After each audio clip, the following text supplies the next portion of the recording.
अस्सलाम वालेकुम दोस्तों, मैं हकीम doctor Mohammad Zeeshan Garib Nawaz health care clinic and Hijama centre Baheri Bareilly Uttar Pradesh India से उम्मीद करता हूँ आप सभी खैरियत से होंगे। वीडियो देख करके फ़ायदा हासिल करते होंगे, अपने दोस्तों को शेयर करके फ़ायदा भी पहुँचाते होंगे। दोस्तों, आज इस वीडियो में एक बहुत अहम और ख़ास जानकारी देने वाला हूँ यूनानी इलाज के ताल्लुक़ से। इस वीडियो का टॉपिक जो है वो ये है कि अगर आप अपना यूनानी इलाज करा रहे हैं तो सबसे पहले आपको आपके मिजाज का पता होना चाहिए। यानी कि आपका मतलब या तो आपके डॉक्टर को पता होना चाहिए, हकीम को पता होना चाहिए कि आपका क्या मिजाज है और कौन सा मिजाज बिगड़ने की वजह से आपको क्या क्या परेशानी है। ये तशख़ीस में आता है, डायग्नोस में आता है। अगर ये क्लियर हो जाएगा तो यूनानी इलाज जो है दोस्तों बहुत सिंपल और बहुत आसान हो जाता है। यूँ समझो कि हर बीमारी का इलाज बहुत ही आसानी से किया जा सकता है अगर इंसान का या मरीज़ का मिजाज जो है अच्छे से डायग्नोस हो जाए। अब सवाल ये आता है कि कैसे डायग्नोस होगा। ये सारी बातों पे मैं थोड़े से वीडियो बड़ी होगी लेकिन इन सारी बातों पे डिस्कस करूँगा। एक छोटी सी गुजारिश है कि अगर आप हमारे YouTube चैनल पर पहली बार आएँ तो चैनल को सब्सक्राइब करें, पास में बेल आइकन का बटन ज़रूर दबाएं ताकि आने वाले दिनों में आपको और भी जानकारी मिलती रहे। चैनल को शेयर भी किए ताकि दूसरे लोगों तक भी पहुंचती रहे। अब सबसे पहला मुद्दा ये आता है कि भाई अगर हम इलाज कराने कहीं जा रहे हैं, ऐसा नहीं कि आप यहाँ आ रहे हैं, कहीं भी समझ लो या किसी भी हकीम के पास जा रहे हैं, आप किसी यूनानी डॉक्टर के पास जा रहे हैं, तो या तो आपको ख़ुद को मालूम होना चाहिए कि आपका ये मिजाज है, बलगमी मिजाज है, सफरावी मिजाज है, दमवी मिजाज है, सौदावी मिजाज है। अब ये जो नाम मैं ले रहा हूँ ये एकदम जो नए लोग हैं उनको समझ में नहीं आएगी ये चीज़ क्या है। इस पर मैंने बहुत सारी वीडियो बनाई हैं। बलगमी मिजाज क्या होता है, सौदावी मिजाज क्या होता है, सफरावी मिजाज क्या होता है, दमवी मिजाज क्या होता है, इस पर मैंने बहुत सारी वीडियो पहले बना रखी है। और मिजाज क्या चीज़ होती है, टेम्परामेंट क्या है, स्वभाव इसको हिंदी में बोलते हैं, ये क्या चीज़ होती है, इंसान का इससे क्या ताल्लुक़ है और इस कौन सा मिजाज इंसान के अंदर है, कैसे पहचानेंगे, इन सब टॉपिक पर मेरी वीडियो पहले से मौजूद है। मैं कोशिश करूँगा डिस्क्रिप्शन में लिंक देने की। अगर वहाँ लिंक में मिल गया मुझे, मैं लिंक आराम से आपको इंशाल्लाह दे दूँगा। उससे आप 1 बाई 1 मिजाज क्या चीज़ होती है, कैसे पहचानेंगे, कौन सी बीमारी में कौन सा मिजाज बिगड़ता है, आपका मिजाज कैसे पहचानेंगे, अगर आपको कोई बीमारी है तो उसमें आपका कौन सा मिजाज बिगड़ा है कैसे पहचानेंगे, ये सब पर मेरी वीडियो पहले से मौजूद है।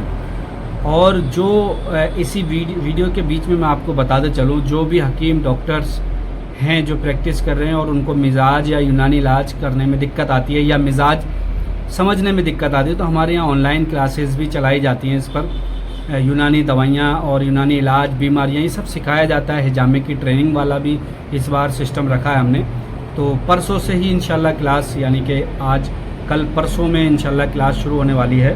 परसों का मतलब 19 या 20 तारीख से, 19-20 जुलाई 2025 से क्लास शुरू होने वाली है। तो वो लोग हमसे रजिस्ट्रेशन के लिए जल्द से जल्द कॉन्टैक्ट भी कर सकते हैं जो लोग ये चीज़ सीखना चाहते हैं। चलिए खैर, ये तो एक अलग मुद्दा हो गया, लेकिन उन लोगों के लिए ज़रूरी था जो सीखना चाहते हैं। अब अगर आप मरीज़ हैं, आप नज़ला, खांसी, ज़ुकाम लेकर के किसी हकीम या डॉक्टर के पास जाते हैं और वो बीमारी क्रोनिक हो चुकी है, यानी कि मुज़मिन हो चुकी है, पुरानी हो चुकी है। क्योंकि यूनानी डॉक्टर या हकीम के पास कोई भी अगर मरीज़ जा रहा है तो वो पुरानी मरीज़ परेशानी ही लेकर के जाता है। फ़ौरन नज़ला ज़ुकाम हुआ तो उसमें क्या, एलोपैथी दवा ले लेते हैं लोग, लेकिन जब वो पुराना होने लगता है, साइनस बढ़ जाते हैं, पॉलिप हो जाते हैं, ना AVN हो जाता है, तो फिर DNS हो जाता है, AVN की जगह गलत बोल दिया मैंने, तो तब उसके बाद फिर यूनानी डॉक्टर के पास जाते हैं। अब वहाँ जाने के बाद सिर्फ आपको बीमारी का इलाज नहीं कराना, याद रखिए, आपको सबसे पहले डायग्नोस कराना ये है कि भाई मेरा मिजाज इसमें कौन सा बिगड़ा, मुझे नज़ला हो रहा है तो मैं कौन सा मिजाज बिगड़ा है। अब ये जो भी काबिल हकीम होंगे वो आपको बताएंगे कि आपके इसमें बलगमी मिजाज बिगड़ा है, कि सौदा भी बिगड़ा है, कि सफरा भी बिगड़ा है, कि खूनी मिजाज बिगड़ा है। जब मिजाज समझ में आ जाएगा कि ये मिजाज आपका बिगड़ा है मानो अगर बलगमी मिजाज, अब ये बलगमी बीमारी जो होती है तो इसमें बलगमी मिजाज जो है वो बिगड़ जाता है, यानी कि लिमिट से ज़्यादा बलगम बनने लगता है। इसमें कुदरती होना चाहिए जितना उतना सबके लिए नॉर्मल होता है, लेकिन जब ये ऐब नॉर्मल होता है तो बलगम एक्सेस होने लगता है, मतलब बढ़ने लगता है बहुत ज़्यादा, और इसको ही हम बलगमी मिजाज का बिगड़ना भी कहते हैं। मैं नज़ले खांसी ज़ुकाम की बात कर रहा हूँ, ठीक है। अब ये बीमारी का डॉक्टर को पता होना चाहिए, हकीम को पता होना चाहिए कि ये बीमारी सर्द तर है, ठंडी बीमारी है। अक्सर आप मिसाल दे करके भी मैं समझा सकता हूँ, जब सर्दियों का मौसम होता है तो थोड़ी सी अगर बाहर हवा में भी निकल जाते हैं तो सर्दी ज़ुकाम हो जाता है। क्यों होता है? क्योंकि ऊपर से जो मौसम है वो ठंडा है, सर्द है और तर भी है, सर्द हवाएं भी चल रही हैं, प्लस बॉडी जो है हमारी वो भी ठंडी रह रही है इस वक्त मौसम के हिसाब से, और वो गर्म रहने की कोशिश तो कर रही है। जितनी इसको सर्दी बर्दाश्त हो रही है बर्दाश्त कर रही है, बॉडी इम्यूनिटी पावर काम कर रहा है। लेकिन एक वक्त ऐसा आता है कि जब लिमिट से ज़्यादा सर्दी हमें लगने लगे तभी हमारे मिजाज बिगड़ जाता है। वो मिजाज जो बिगड़ना हुआ वो बलगमी मिजाज हुआ। फिर हमें क्या होता है, खांसी ज़ुकाम। सवाल जब हमें ये क्लियर हो जाए कि भाई हमारा ये मिजाज बिगड़ा और इस वजह से ये बीमारी हुई, अब यूनानी में इसका इलाज का तरीका क्या है? यूनानी में इसका इलाज का तरीका है मतजाद कैफियत, जस्ट अपोजिट, यानी कि हालात को उल्टा कर दो। मतलब अब आसान ज़बान में समझें कि हमें ये पता लग गया कि ये बलगमी बीमारी है, सर्द तर बीमारी है मिजाजी एतबार से। इसका अपोजिट क्या होगा? क्योंकि हमें मिजाज आना चाहिए सारे, जैसे मैंने शुरू में बताया, तभी हम समझ पाएंगे ये चीज़ सर्द तर क्या होती है, गर्म तर। अब जब हमें ये पता लग गया सर्द तर मिजाज है और ये बिगड़ चुका है, उसकी वजह से इनको बलगमी बीमारी हो रही है, जो कि साइनोसाइटिस हो सकती है, पोलिप हो सकता है, कॉमन कोल्ड हो सकता है, कफ हो सकता है, ड्राई कफ हो सकता है, वेट कफ हो सकता है, मतलब सूखी खांसी, गीली खांसी, बलगमी खांसी। उसके अलावा दिमागी तनाव, टेंशन, डिप्रेशन, ये भी सब सर्दी की वजह से हो सकते हैं। मतलब सब नहीं होती बीमारी ये वाली, लेकिन दिमागी जो बीमारियाँ, बलगमी बीमारी अगर हैं तो वो सारी सर्द तर बीमारियाँ हैं। अब हमें इलाज कैसे करना है? जस्ट अपोजिट, जैसे मैंने बताया, सर्दी और तरीका उल्टा क्या होगा। हम क्या करते हैं, मिसाल दे के समझाऊँ मैं आपको। जैसे हमें सर्दी लगी, जैसे सर्दी के मौसम वाली मिसाल दी थी मैंने, जब हमें सर्दी लगी हमने क्या करा, घर पे आए या कहीं पर भी होटल पे या कहीं, तुरंत हमने क्या करा, गरम गरम चाय पीना शुरू किया। हमें चाय, हमारे अंदर से ख्वाहिश होने लगी कि हमें कोई चीज़ गर्म मिले, क्योंकि सर्दियों में मैंने क्या बताया कि जब ज़्यादा सर्दी पड़ रही है और बाहर की हवा भी और डबल लग जाए, तुरंत इंसान को नज़ला ज़ुकाम खांसी होने लगता है। तो ऐसे में क्या होता है कि गर्म चीज़, कहते हैं ना, अंडे खा लो, है ना, या फिर काली चाय बना करके पी लो, या फिर होटल पे भी लोग चाय पीते हैं, घरों में चाय पीते हैं, या कोई गरम गरम चीज़ खाना पसंद करते हैं। क्यों? क्योंकि जो हमें सर्दी लगी है, ठंड जो हुई है, मैंने जैसे बताया कि जस्ट अपोजिट होता है। तो उस ठंडी की काट क्या होती है? गर्म होती है। ठंड की काट गर्म होती है। सर्दी हो गई, गर्म चीज़ ले लो, आराम कर जाएगी। यूनानी दवाओं का भी ऐसी खेल होता है सारा। जो ये चीज़ समझ गया उसके लिए इलाज करना बहुत आसान होता है। और जिस डॉक्टर ने आपको ये बात समझा दी कि आपका ये मिजाज बिगड़ा और मैं ये मिजाज की दवाइयाँ दे रहा हूँ, तो इलाज आपके लिए बहुत आसान हो जाएगा। अब वो ज़रूरी नहीं है कि आप 2 ही दिन में ठीक हो जाएं। लोग सोचते बड़ा जल्दी ठीक हो जाए, ऐसा नहीं है।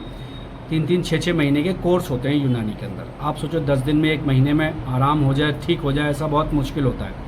और इसी वजह से लोग यूनानी से दूर भी हट जाते हैं या कम इलाज करा पाते हैं। जबकि सही तरीका यही है कि आप 3 महीने, 6 महीने इलाज करेंगे तो वो बीमारी की जड़ ख़त्म होती है, ना कि वो बीमारी दबती है। 1-आध महीने वाली दवा से आपकी बीमारी दब तो सकती है, ख़त्म नहीं हो सकती। ख़त्म होने के लिए 3 या 6 महीने का एक कोर्स ही होता है। तो जब हमें ये पता लग जाए कि हमारी बीमारी ठंडी है तो हमें गर्म दवाओं से इलाज करना होगा। इसकी मिसाल भी मैं देते चलूँ, जैसे इत्रिफल उस्तो खुद्दूस है, गर्म दवा है। तो आप कोई भी नज़ले की, अक्सर देखते होंगे नज़ले की दवाओं में आपको इत्रिफल उस्तो खुद्दूस की बात की जाती है। अब सर्दी अगर जल्दी जल्दी बार बार लग रही है, नज़ला बार बार हो रहा है, तो हमें ये समझ लेना चाहिए कि जिस्म का क़ुव्वत मुदाफ़त जो है, इम्यूनिटी पावर जो है, वो बहुत कमज़ोर हो गई है। कमज़ोर हो गई है तो हमें उसकी वजह भी ख़त्म करना है कि वो जो कमज़ोर जो हुई है इम्यूनिटी पावर, उसको भी ताकतवर बनाना है। वो बार बार आपको नज़ला, खांसी, ज़ुकाम में जिस्म को कमज़ोर कर देंगे। तो उसमें क्या करेंगे, फिर हमें कोई ऐसी ताकत की दवा की ज़रूरत पड़ेगी और वो भी गर्म दवा होना चाहिए। ताकत के मोस्टली दवाइयाँ गर्म ही होती हैं, ठंडी बहुत मुश्किल ही होती हैं ताकत की दवाइयाँ। तो वो भी गर्म दवा जो होगी तो वो और गर्मी देगी, प्लस वो इम्यूनिटी पावर को बढ़ाएगी, जिसकी वजह से जिस्म मजबूत होगा और बीमारी ख़त्म हो। अब वो कोई भी बीमारी हो तो उसी हिसाब से रहता है। तो जो सर्दी नज़ला ज़ुकाम की जो बीमारी होती है उसमें इम्यूनिटी पावर की दवा की भी बहुत ज़रूरत होती है। तो इसमें सभी दवाओं की गर्म की ज़रूरत होती है। अब कुछ नज़लें 100 में से कोई एक इंसान ऐसा होता है जिसको नज़ला हार भी होता है, गर्म भी होता है, तो फिर उसमें हम गर्म दवाएं दे दें तो वो नुकसान कर जाएंगी। भले ही नुकसान ना करें तो फ़ायदा नहीं करेंगी। तो इसको भी हमें पहचानना होता है कि भाई गर्म नज़ला कौन सा है। अब ये तो नज़ले के ताल्लुक़ से मैंने एक बीमारी बता दी, या बलगम के ताल्लुक़ से सर्द तर मिजाज की बता दी।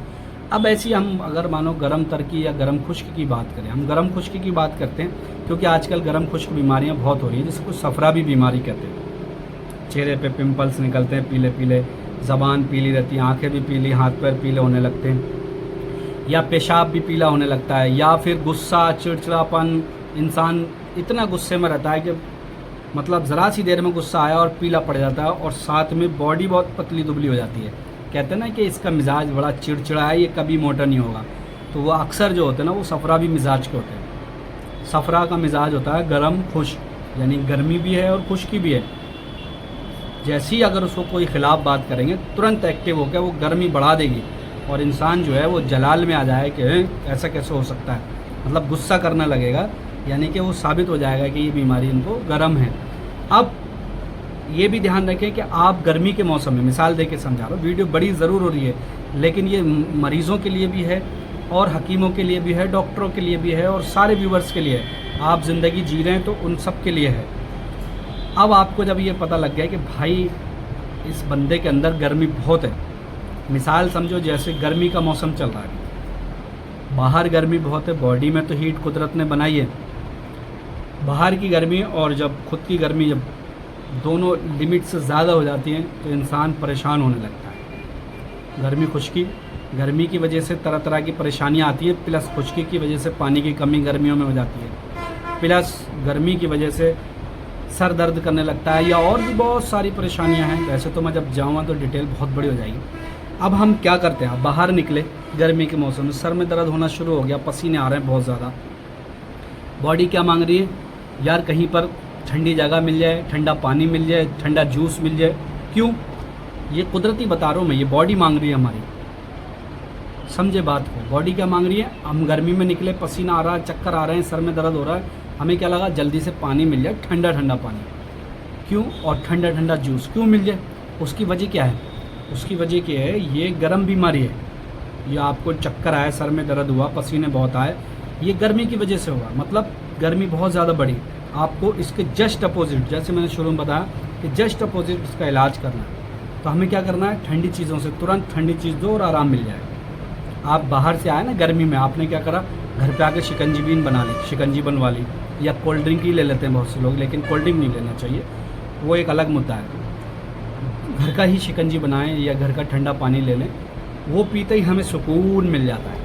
यहाँ तक कि अगर सर में दर्द हुआ है, चक्कर भी आए हैं, उल्टी भी हुई है गर्मी में, उसमें भी तुरंत आराम हो जाएगा। क्यों? क्योंकि हमारी बॉडी ने क्या करा है कि गर्मी लिमिट से ज़्यादा हो गई, वो बर्दाश्त नहीं कर रही। अब हमें बॉडी को बैलेंस बनाने के लिए सर्दी की ठंडी चीज़ों की ज़रूरत पड़ेगी। हमने तुरंत जैसी ठंडा लिया और इंशाल्लाह उसमें तुरंत आराम हो। तो इसीलिए ऐसे ही बॉडी की जब गर्म बीमारियाँ हमारे सामने आ रही हैं, मानो गर्म बीमारियाँ अक्सर कहाँ होती हैं, डाइजेस्टिव सिस्टम में होती हैं। तो कुदरत ने पहले से ही डाइजेशन सिस्टम को गर्म रखा है। जैसे मैंने अभी नज़ले की बात करी, तो गले से ऊपर, सीने से ऊपर का जो मिजाज है हमारा, ये ज़्यादातर ठंडी, कुदरत ने ठंडी चीज़ें रखी हैं यहाँ पर, सब नहीं कुछ, ज़्यादातर मतलब। तो इसलिए ठंडी बीमारियाँ, जैसी बाहर की ठंड लगेगी तो और ठंड बढ़ गई, बीमारी बढ़ गई। ऐसी जो डाइजेस्टिव सिस्टम होता है, अमराज हज़म जो आज़ाए हज़म जो होते हैं, हज़म करने वाले दिल, मैदा, लीवर, आंतें वगैरह, तो इसको कुदरत ने गर्म रखा है क्योंकि इनको मेहनत बहुत करना पड़ती है, चबा चबा करके इनको जूस बनाना पड़ता है खाने का। तो अगर ये ठंडी होंगे तो सुस्त पड़ जाएंगे, इसलिए इनको गर्म होंगे तो ये एक्टिव रहेंगे। गर्मी में इंसान एक्टिव रहता है, सर्दी के मौसम में सुकड़ता है, यार सर्दी बहुत लग रही है। गर्मी के मौसम में आदमी फैल कर चलता है कि हाँ भाई ठीक है। ऐसे ही तो अब ये जब गर्म ही होंगी इन ऑर्गन्स में, तो हमें जब पता लग जाएगा ये इसमें ये मिजाज गर्म बिगड़ा है, तो हमें क्या करना है, गर्म मिजाज जब हमें पता लग गया कि गर्म है और ये बीमारी भी गर्म है, ऐसा नहीं कि इसमें बीमारी ठंडी नहीं होती, ठंडी बीमारियां भी होती हैं लेकिन बहुत कम। जब हमें ये पता लग जाए गर्म बीमारी मर्ज या गर्म बीमारी बढ़ गई है, हमें क्या करना होगा, ठंडी चीज़ें दे करके या ठंडी दवाइयाँ दे करके मर्ज़ को ख़त्म करना होगा। तो इस तरह से ही आप अपनी बीमारी का इलाज कर सकते हैं। ऐसे मैं लेक्चर दूं तो सुबह से शाम हो जाएगी, मिजाज का लेक्चर ख़त्म नहीं होगा। मिजाज वो चीज़ है, कहते हैं ना, इंसान एक दूसरे से जब बात करते हैं या किसी के बारे में बात करते हैं तो बोलते हैं बड़ा अच्छे मिजाज का इंसान है, मतलब खुश मिजाज है, यानी कि वो सेहतमंद है। और अगर किसी ने ये कह दी कि यार फला इंसान का मिजाज बड़ा बेकार है, चिड़चिड़ा है, गुस्से वाला है, तो इसका मतलब मिजाज उसका बिगड़ा हुआ है, यानी कि गुस्से वाला बोल दिया मतलब सफरा की तरफ जा रहा है। या फिर अरे यार फला आदमी बार बार बीमार पड़ता है, बलगमी बनता रहता है, पता नहीं कैसा इंसान, यानी कि वो बलगमी मिजाज वाला है। या सीधा सीधा अगर कहते बड़ा अच्छा आदमी है यार, बहुत खुश मिजाज है, तो इसका मतलब वो सेहतमंद है, जब भी खुश मिजाज है। जो इंसान सेहतमंद होगा वो खुश मिजाज होगा, और सेहतमंद नहीं है तो कितना भी खुश मिजाज होगा तो वैसी मिजाजी उसकी बिगड़ जाएगी, तो उसका खुश मिजाजीपन भी कम हो जाएगा। ठीक है दोस्तों, वीडियो बहुत बड़ी हो जाएगी, ऐसे मैं बात करता रहूँगा। मुझे आज थोड़ा सा फ्री था, मैंने सोचा कि अपने व्यूवर्स को मिजाज के ताल्लुक से कुछ जानकारी दूँ। उम्मीद करता हूँ जो जानकारी मैं दे रहा हूँ बहुत कम लोग आपको ये जानकारी देंगे और इससे आप फ़ायदा हासिल करेंगे। अगर आप सीखना चाहते हैं मिजाज इलाज दवाइयाँ, तो आप हमसे ऑनलाइन क्लासेस के बारे में जानकारी ले सकते हैं, व्हाट्सएप पर मैसेज कर सकते हैं और अपने मिजाज की सही मिजाज की जानकारी करा के, पहचान करा के यूनानी इलाज कराना चाहते हैं, चाहे क्लिनिक पर आकर के या घर बैठे, तब भी आप हमसे व्हाट्सएप पर मैसेज कर सकते हैं। क्लिनिक का पता लगभग हर वीडियो में बताता रहता हूँ। गरीब नवाज़ क्लिनिक एंड हिजामा सेंटर, 82 फुटा बाईपास रोड, रज़ा नगर, Baheri, district Bareilly, Uttar Pradesh, India. Online इलाज अगर कराना चाहते हैं तो उसके लिए आप व्हाट्सएप पर अपनी सारी परेशानी लिख दें और उसके बाद जैसे ही हम फ्री होंगे आपसे बात करेंगे। वीडियो अच्छी लगी शेयर करें, अपने दोस्तों तक ज़रूर पहुँचाएँ।